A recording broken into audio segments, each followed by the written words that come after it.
It is a frosty -10 today, and I'm just headed out with snowshoes that I actually rented from my local library. How cool is that? So I have very, very little experience with snowshoes. I've been out on a wooden pair once, and I've been out on an aluminum pair once, and that was all last week. So we will see how this goes. This pair seems great. It's aluminum, obviously more lightweight than the wooden ones, and it has the spikes to dig into the ground for when it's icy. If you're going uphill or downhill, that's super helpful. So that's pretty much all I know about snowshoes. I don't really know how much you actually need to know when it comes to snowshoes, but yeah, I think we're good. So yeah, let me get them on and get trekking.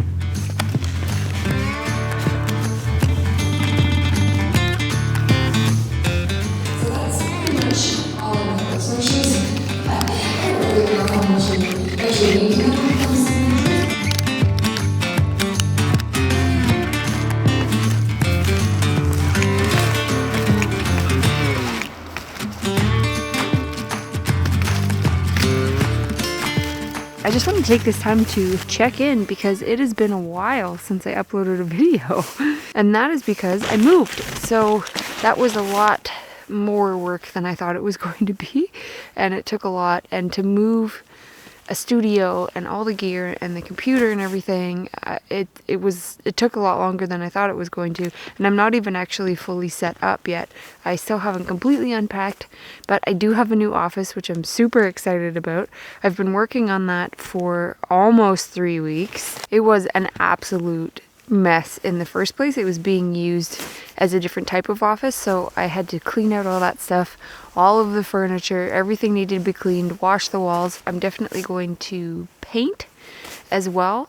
So I just have my computer set up and my desk so that I can actually get some work done. But up until yesterday, I wasn't actually able to do any work because I didn't have my computer on and set up and ready to go. Anyways, so that is why the move, cleaning, setting up a new office, all that is why I haven't uploaded a video in a long time. And so now I'm in my new place. I am surrounded by beauty. There's so much nature around me, and I have my family a little bit closer, so we've been going out snowshoeing, going for walks. It has just been absolutely beautiful. Always staying distant, of course, which is obviously really easy when you have all this nature around you. So today I'm out to test out these fabulous snowshoes that I got for free from the library. I just borrowed them, and then I take them back in a week. Awesome. So far so good. And then I also have my A7R4 with a 90mm macro on. I was thinking maybe getting some macro shots of some snow might be cool, but we'll see what we can get. It's just lightly snowing right now. So yeah, today's just kind of more about testing out the snowshoes, getting out for a walk, getting some fresh air, and then hopefully if we get some shots, that's a great bonus too.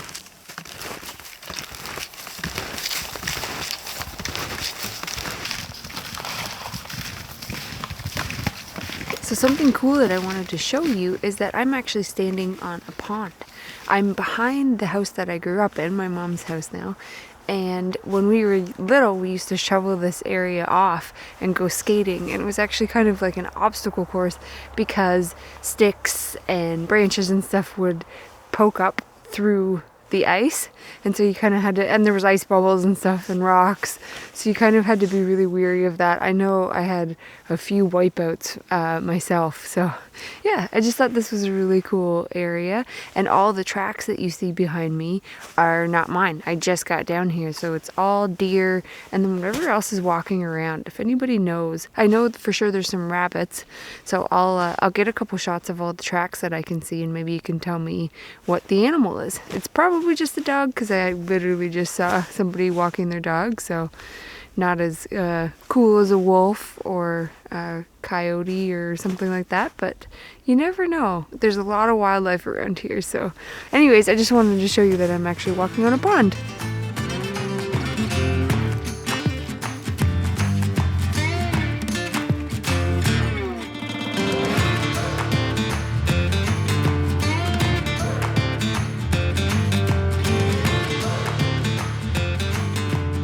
So I actually did manage to find a shot that I'm kind of excited about. It's an overcast day, so I knew I wasn't going to get any kind of wide landscapes. So I put my 90mm macro lens on my camera, and I've been looking for small details as I test out my snowshoes. And look at what I found. It's a snowflake suspended somehow on a tree branch. It is moving around quite a bit, so I'll see what I can get for focus, but I like the challenge. So let's see what we can get.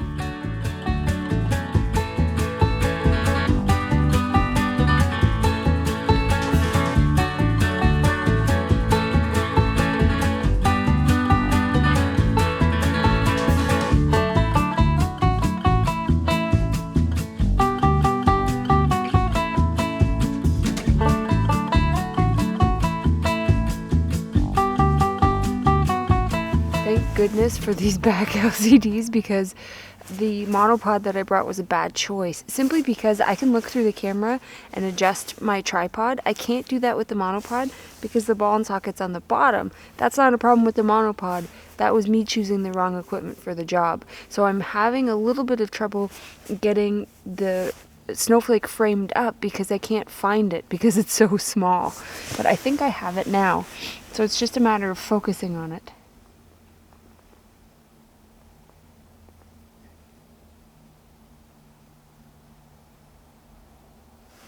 Which is proving to be difficult because it's moving.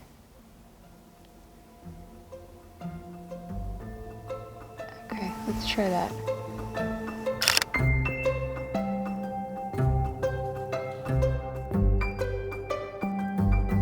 So now that I have an idea of where it is, I can try to get closer to it. It's so tricky. I think it's actually caught in, if you can believe it, in a spider web. Oh my goodness. That's impossible. So I can focus, and then as soon as I take my hand off the lens, the focus changes. That's how shallow I am. I'm gonna change my f-stop. Maybe I can get more depth of field, and then I'll bring my ISO up to 400. Ah, it's moving so much. Ooh. Ah, too much camera shake. I'm gonna do 10-second timer just to be safe.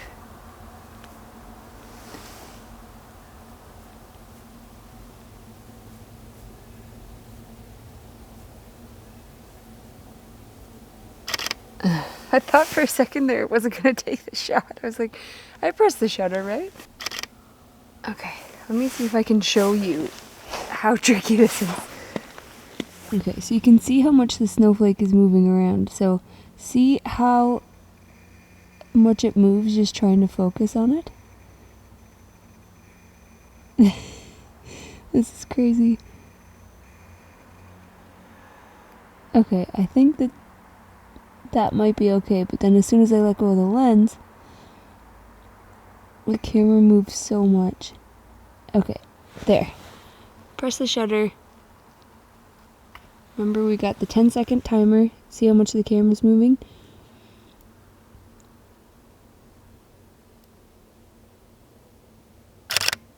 There we go. So let's see what we have here.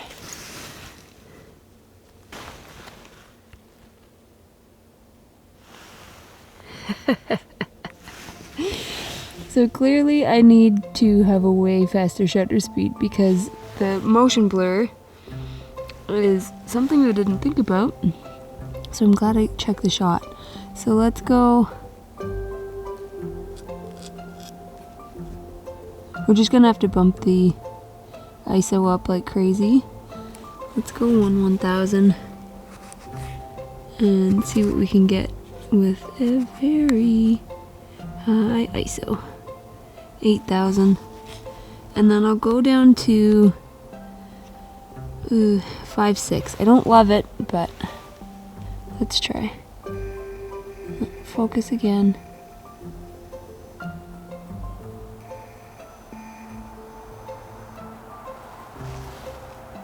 Okay. Press the shutter.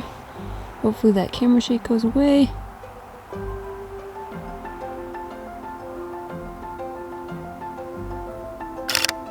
Okay, let's see if that shot's any better.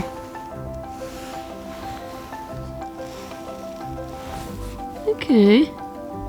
I mean, some of it's in focus.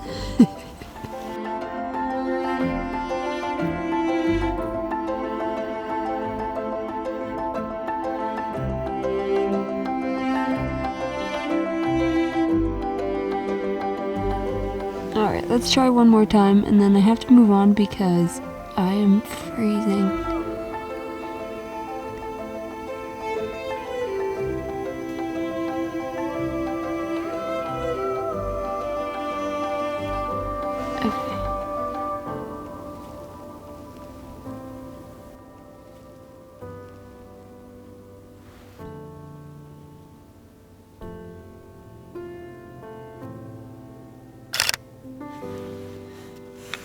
Let's check that bad boy.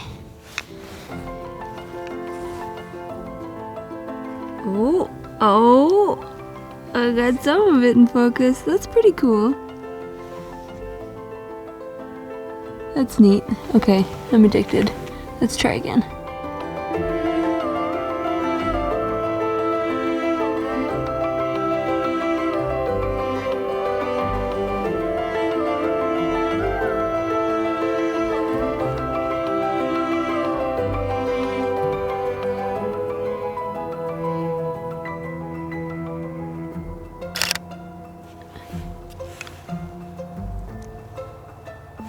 Let's see what we got. Oh, nothing's in focus. Okay, that's my sign. I'm gonna move on.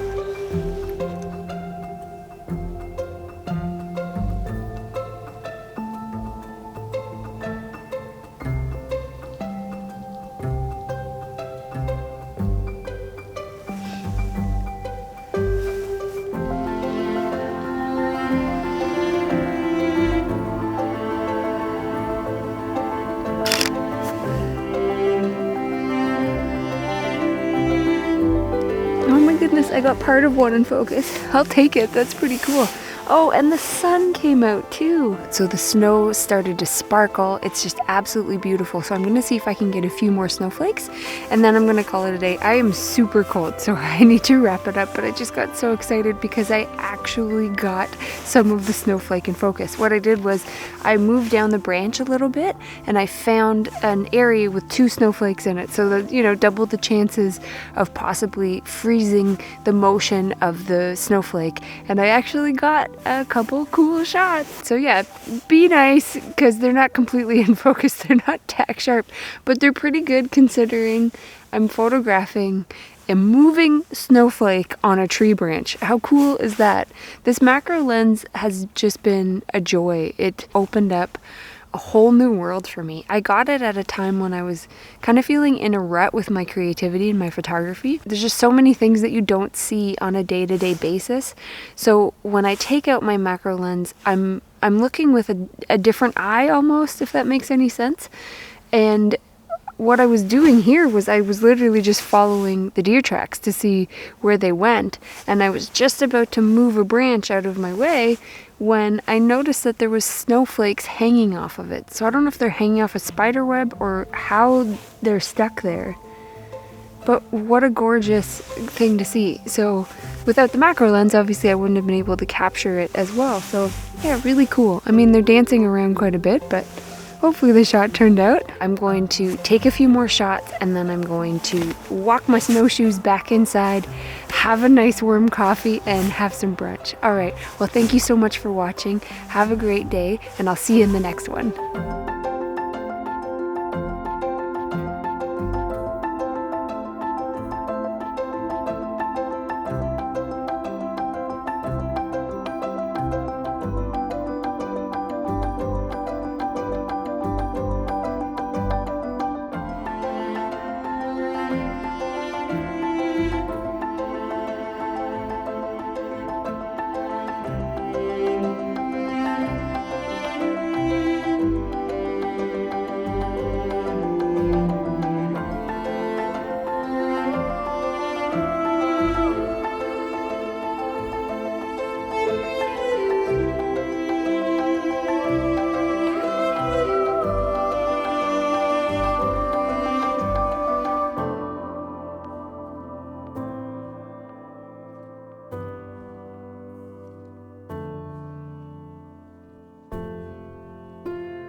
Okay, so one last thing that I did want to tell you about with winter photography is not only is dress warm, because I really couldn't feel my fingers there for a little while, bring Kleenex, but also before you go inside, make sure that your camera is packed into your bag. And sometimes even if it's really cold, like on a day like today, I like to get a plastic grocery bag, like shopping bag. It doesn't have to be fancy. And I'll put my camera in there. I'm actually just going to take the straps off. But anyways, I'll put my camera in a plastic grocery bag and then put it in my camera bag. And when you take it in, don't take it out of the bag right away. Just let it warm up to room temperature inside your camera bag. So that might take hours. So just be patient. And if you want, you can take your memory card out of the camera first so that you could actually look. Actually, I'm going to do that so that you can look at your photos when you get inside, because that's obviously the most exciting part. So I'll take my memory card out, put it in my pocket, then I'll put my camera in a plastic bag,